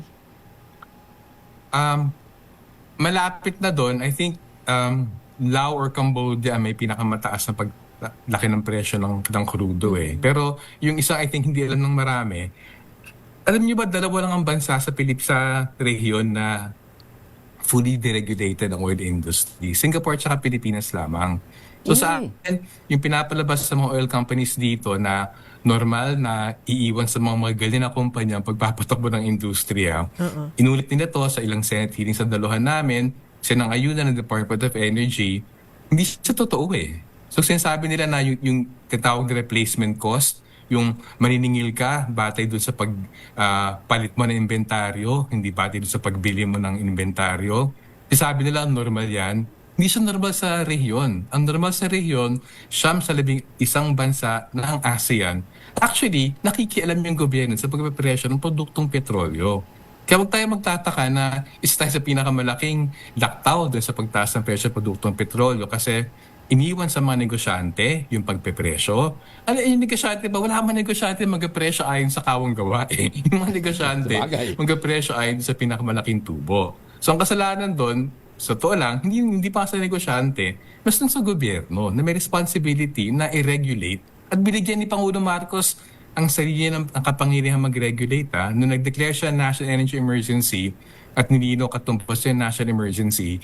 Ibig sabihin yung Section 14 ng Oil Deregulation Law na binibigyan ng kapangyarihan yung gobyerno makialam sa pagpepresyo at pagpapatakbo ng mga kumpanya, hindi yan ginamit yung poder na yun eh. So, sa amin, it's not as if nahulog lang mula sa langit yung sitwasyon natin ngayon na mahal na presyo ng bilihin. It's because yung pwedeng gamitin na poder ng gobyerno makialam para sa interest ng ordinaryong Pilipino, hindi yan ginamit. Yung pondo na dapat dinabas siya bilang tulong sa mga tao na hirap na sumabay sa pagtaas ng presyo ng bilihin, baka mas marami pang press release kaysa totoong ayuda na bigay. So sa amin, ano yan, policy choice at priorities talaga yun. Sabi mo, ang Singapore deregulated yan. Hindi naman naghihirap ng katulad natin ng Singapore. Oo nga, parang hindi masyadong gumalaw daw ang presyo nila. Ang layo. Malayo talaga. Deregulated ka mo sila eh. Bakit hindi nila iniinda yung pagbabago ng presyo? Kasi mataas ang kita ng mga Singaporean. So, may sailing kasi sayang yung Singapore doon sa pagpapalakas sa kanilang lokal na manufaktura. May sailing kasi sayang sila ngayon na nagamit nila yung kanilang pwesto strategically para maging yung pinakamalaking imbakan actually lang isa rin ngayon nasa Singapore. Kaya hindi kailangan ng strategic reserves ng Singapore eh. Lahat ng mga kumpanya ginagamit na daluyan yung Singapore. Kaya nga yung benchmark natin yung MOPS, kung nadidinig na yun. Mean of Platts, Singapore. Mean of Platts, Singapore. Kasi tinatago sa Singapore yung napakaraming langis. So, tama kayo, hindi sila maghihirap doon kasi inisikas nila yung ibang aspeto ng ekonomiya na may sapat na trabaho, sapat na kita, yung mga Singaporean. Ibang usapin yung mga Pilipino na nagkatrabaho doon At syempre marami tayong ditinig about yung kahirapan na dinadanas sa mga OFWs natin doon. Anyway, sige, finally, ano ang gusto nyong marinig sa SONA? Kasani? Ako, i-follow up ni Pangulong Marcos yung mahiya naman kayo. I think mahirapan siya na bawiin yung hindi pagtotoo sa anti-corruption campaign. I think hindi niya pwede sabihin na upper middle income tayo, sasabog sa mukha na yan. Kung sabihin niya, nahiya naman ako sa inyo, huwag kayong pakinggan kasi ibig sabihin pagtanggap ng problema para pagtulungan natin yung solusyon. Salamat Kasani, maraming salamat po sa inyong pagtanggap namin tawag. Magandang umaga po. Thank you. Ingat ho kayo. Magandang umaga po. Bili na ako ng bagong ilaw para sa bahay. Ayan. Para sa susunod. Solar Thank para you po. Solar para hindi para po makatipid mahal. daw. Yan. Para hindi magastos. Wala pa yung araw kaya kahit may solar, hindi pa rin gagana. Uy, bakit? May net, Baterya may daw. net metering na. May net metering na, Sir Sunny. Sa ibang pagkakataon natin Hindi, kailangan ng baterya. Sige, thank Naging you. park kami, kailangan ng baterya para gumana yung solar. Yes. Walang araw. Thank you. Salamat po. Sige Ginoong Sunny Africa, isa pong economist, executive director ng Ibon Foundation. Ay, teka. Ba't ba niyo kung ano napipindot ko? Sona 2026, a DZRH special coverage. Antabayanan po ninyo ang mga report mula po naman sa ating mga reporter sa labas ho ng himpilan at iba pang panig ng kapuluan. Pilipinas ang oras 37 na makalipas ang alas 5 na umaga. Pilipinas ang oras 42 na makalipas ang alas 5 na umaga. Ay, good morning kay may buntag kay Boss Atoy Chan Lim diyan sa Cebu, ha? At sa mga suki nating mga Justice Smarter na nakatutok sa ating ngayong umaga, si Justice Max De Leon, si Justice Energito, si Justice si Chief Justice Alexander Gismundo. Ayan, nakatutok din yan sa ating partner. Si Justice Raul Villanueva, lalong-lalo niya kay Mama Sally. Ano, ha? Good morning. At saka kay Mayor Sene Mendoza, si Attorney Dan Cartagena, nakatutok pala ngayon. At saka si Professor Andy Pereria. Morning po. Mga vendor at mamimili sa Blumentritt, ano daw bang inaasahan sa SONA? Ba talaga, ha? Nag-survey sa mga nagtitinda si Tina Nolasco, ha? RH9, Tita Teens, good morning. Good morning, Kuya Angel. Pinulsuhan natin ang mga vendor at mamimili dito sa Blumentritt Market sa Santa Cruz, Maynila. Kaugnay ng kanilang inaasahan sa State of the Nation Address o SONA ng Pangulong Ferdinand Marcos Jr. ngayong araw. Ayon sa mga vendor na ating nakapanayam, umaasa silang mababanggit sa SONA ng Pangulo mamaya ang pagpapababa sa presyo ng mga bilihin. Ilang fish vendor naman ang umaasang mapapababa rin ang singil sa kuryente at gasolina. Ilang mamimili naman ang umaasang sa libreng gamot at iba pang medical health sa health sector. Ilang fish vendor naman o ilang mga vendor pa ang umaasang iuulat ng Pangulo kung sino ang mga mapapanagot at napanagot na sa issue ng korupsyon na sangkot nga dito sa flood control scandal. Pakinggan natin. Sana yung sabihin niya, yung mga katulong sa mga tao, lalo na yung sa ano ngayon, sa korupsyon, sa flood control project. Sana matigil na yon at makulong yung dapat makulong. Samantala, Kuya Angel, ilan din sa mga vendor na ating nakapanayam ang wala nang inaasahan. Ilan naman ay wala nang komento at yung ilan ay nagsasailing sikap na lamang at hindi umaasa sa gobyerno. Pakinggan natin.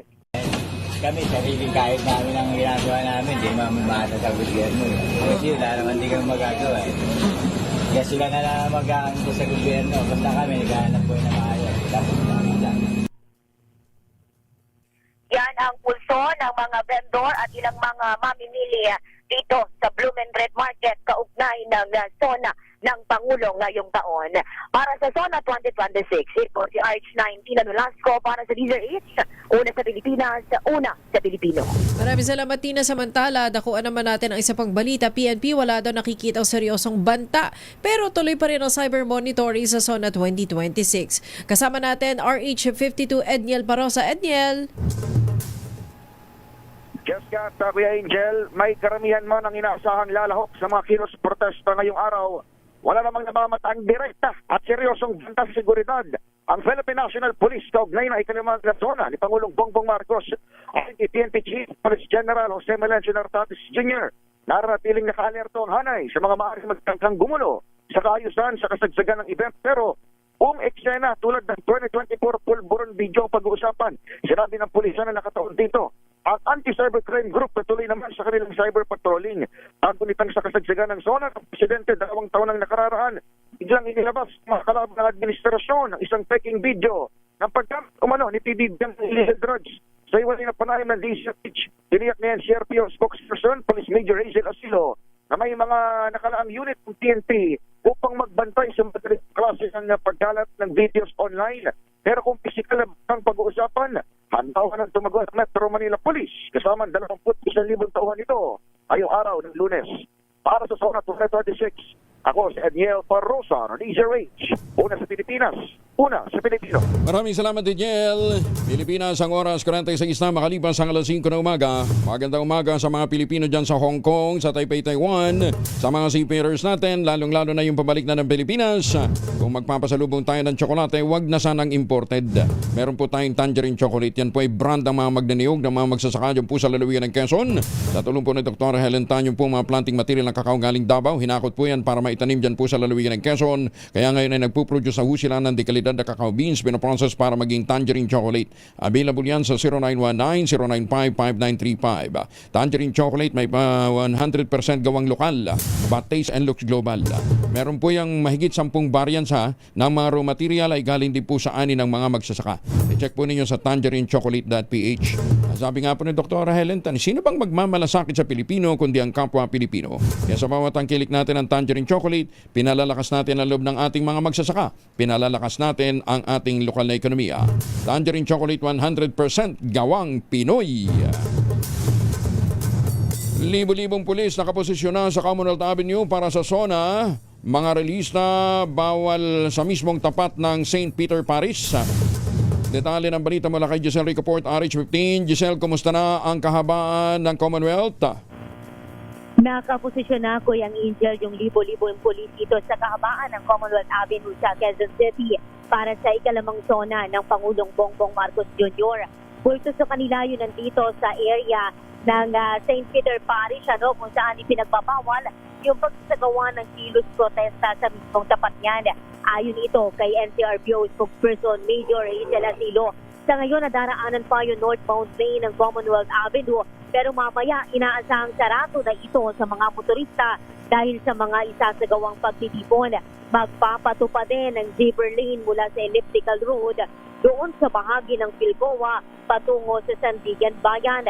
Isa pang zebra lane ang ipatutupad mula sa Doña Carmen patungo naman sa IPP Litex para maprioridad yung mga sasakyan ng mga opisyal ng gobyerno at ng iba pang lalahok doon sa zona ng Pangulo sa Batasang Pambansa Complex mamayang hapon. Dalawang magkaiwalay na programa yung isasagawa sa northbound lane ng Commonwealth Avenue, kabilang na yung bagong alyansang Magkabayan na inaasahang lalahukan ng 20,000 na mga kanilang mga miyembro. Yung mga civil society organization at progresibong grupo pinayagan ng lokal na pamahalaan malapit at hindi sa tapat ng St. Peter Parish, habang yung mga pro-administration groups man doon malapit sa Sandigan Bayan. Sa ngayon, tahimik pa dito sa Commonwealth Avenue. Wala pa tayong mga namamataan na demonstradora. Para sa Zona 2026, ito si Giselle Ricoport para sa DZRH, una sa Pilipinas, una sa Pilipino. Maraming salamat, Giselle. Samantala sa iba pang balita, magbabantay ang Department of Environment and Natural Resources o DENR sa mga magsusunog ng FEG sa mga kilos protesta kasabay ng SONA ngayong araw na ito, July 27. Ayon kay NCRPO spokesperson Police Major Hazel Asilo, maaari daw irekomenda ang DENR o ng DENR pag-aresto sa mga responsableng mapapatunayan na nakasasama sa air quality ang pagsusunog ng FEG. Nilinaw naman ni Asilo na kahit magkaroon ng air pollution, maaari ding umasa ang pulisya sa umiiral na lokal na ordinansa bilang batayan ng paghuli sa mga lalabag. Kasabay nito, tiniyak ni Asilo na paiiralin pa rin naman ng pulisya ang maximum tolerance sa paghawak sa mga demonstrador sa araw ng SONA. At nandun po sila para magsagawa ng kanilang air quality monitoring. Nabanggit naman po nila na hindi, although yung pagsusunog ng FEG ay hindi necessarily nagkakos ng air pollution, pero meron po posible silang malabag na mga local ordinance at maaring dun po pumasok yung kanilang paglabag kung sakali man po na magsunog sila ng FEG. Mahiya naman kayo. Ayun, yan ho ang aabangan natin mamaya. Anong bagong linya ng Pangulo? Pilipinas ang oras, 51 na, makalipas ang alas 5 ng umaga. Nananakit na ba niyong kasukasuan, nagkakarinkles na ba, humihina na bang kalamnan? Epekto po yan ang ating pagtanda. Ipinakikilala ang Ultraplex, isang health drink mula sa lumikha ng Ultabio backed by Japanese technology. Ang Ultraplex ay may HCG complex, hydrolyzed marine collagen para sa skin at joints, HMB pampalakas ng muscles, glucosa green para naman sa ginhawa ng kasukasuan. Available in coffee with stevia at powdered drink mix. Kayang buuin ang galaw, sigla at ganda kahit nagkakaedad na with proper diet and exercise. Hanapin lamang pong Ultraplex sa Shopee, Lazada at ultamayo.shop. Ang Ultraplex ay hindi gamot at hindi pwedeng gamiting panggamot sa anumang uri ng sakit. If symptoms persist, consult your doctor. Pilipinas ang oras, 52, makalipas ang alas 5 na umaga.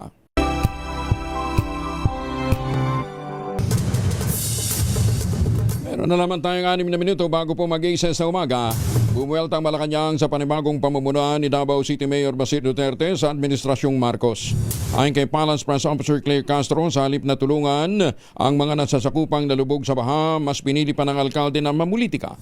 Git ni Castro, kung nakatutok lamang sana sa balita si Mayor Baste, imbes na maging abala sa mga bakasyon ay masusubaybayan sana nito ang aktwal ng mga programa at proyekto ng pamahalaan. Muli rin binagyan diin ni Castro na walang papel ang Pangulong Bongbong Marcos sa nagpapatuloy na impeachment trial ni VP Inday Sara dahil saklaw ito ng authority ng Kongreso. Una rito, inakusahan ni Mayor Baste ang Marcos administration na umano'y nakatutok sa mga hakbang ng pagpapatalsik kay VP Inday Sara sa halip na tugunan ang isyu ng korupsyon, lalong-lalo na ang flood control project. Samantala, partner, ang mga nurse naman ay hinamon si Marcos o si President Marcos na tugunan din ang krisis sa sistemang pangkalusugan. Nanawagan ng Filipino Nurses United o FNU kay Pangulong Ferdinand Marcos Jr. na tugunan ang patuloy na krisis sa sistema ng health, kabilang na sa kakulangan sa mga nurse, gamot, kagamitan at serbisyo sa mga pampublikong ospital. Ayon sa FNU, hindi nararamdaman ng mga maraming Pilipino ang ipinangakong libreng serbisyong pangkalusugan sa ilalim ng zero balance billing dahil sa kakulangan ng mga pangunahing pangangailangan sa mga ospital. Binigyan din ng grupo na maraming nurse ang nananatiling mababa ang sahod, kulang sa benepisyo at walang seguridad sa trabaho, kaya patuloy na nagpupunta ng ibang bansa, nangingibang bansa at marami sa kanila ay nagtatrabaho na abroad. Kaugnay nito, muling isinulong ng FNU ang pagpapasa ng House Bill number 9232 na naglalayong magbigay ng 50,000 pesos na entry-level salary para sa mga nurse, mass hiring at regularization ng mga health workers, gayon din ang paglalaan ng 5% ng GDP para sa pampublikong pangkalusugan. Posibleng bumagal ang demand ng ethanol at biodiesel sa Pilipinas ngayong taon, epekto ng krisis sa enerhiya at mahinang bentahan ng mga sasakyan. Batay sa ulat ng United States Department of Agriculture o USDA, inaasang aabot lamang sa 875 million liters ang konsumo ng fuel ethanol ngayong 2026 o 2% lamang na mas mataas kumpara noong nakarang taon. Ayon sa USDA, nakakaapekto sa demand ang mabagal na paglaki ng fuel market at ang hindi pa ganap na pagpapatupad ng mas mataas na ethanol blend sa mga produktong panggatong. Sinabi pa ng USDA, bagamat inaasahang bagyang tataas sa 350 million liters ang paggamit ng biodiesel, nalinimitahan nito ng mataas na presyo ng diesel at dulot din ng tensyon sa gitnang silangan. Mayorya ng mga Pilipino ang nagsasabing hindi naiintindihan ng pamahalaan ng araw-araw na problema ng mga ordinaryong mamamayan. Ayon sa non-commissioned Ion Tangere Prison Survey 2026, nasa 53.8% ng respondents naniniwala sila na bulag ang gobyerno sa mga hamong kinakaharap ng publiko. Nasa 55% naman ang nagsabing hindi nakikinig ang pamahalaan sa hinaing ng taong bayan, habang nasa 49.4% wala ng kumpiyansa sa kakayahan ng administrasyon na magresolba ng mga isyu ng bansa. Lumabas din sa survey na 40.8% ng respondents duda na maisasakatuparan pa ng administrasyon ng mga commitment na inaasahang ilalatag ni Pangulong Bongbong Marcos Jr. sa kanyang sona ngayong araw na ito. Giit na mga respondent, mas interesado sila na marinig sa ulat ng Pangulo ang mga konkretong solusyon sa mga problema ngayon ng bansa kaysa sa mga naging tagumpay ng administrasyon sa nakalipas na taon. Pilipinas sa oras menos 2 bago mag 2 por 2. Partner, thank you for joining us. Maraming salamat, partner. At syempre maraming salamat sa, sabi ko nga, mahigit 100 na mga radyo natin stations na nakaantabay din sa atin, partner. Ayan, ha? At mamyahong mga pagbabalita natin sa radyo natin. Alas 7, nandun din tayo, partner. Magkarinigan pa rin ho tayo, ha? Kuya Angel po, siya ang Lupalbona sa giiwan sa inyo sa magandang umaga. Maraming salamat sa inyo lang sawang pagsubaybay, pakikinig at pagtitiwala. At kahit Sona, may paalala ho kami sa inyo magtanim ng kawayan para sa kalikasan at kabuhayan. Ang ating quote of the day ngayong araw na ito ay mula po sa legendary general na si Sun Tzu. Ang sabi niya, he will win who knows when to fight and when not to fight. Wisdom kasi yan, partner. Isang minuto na lamang, Aces na umaga.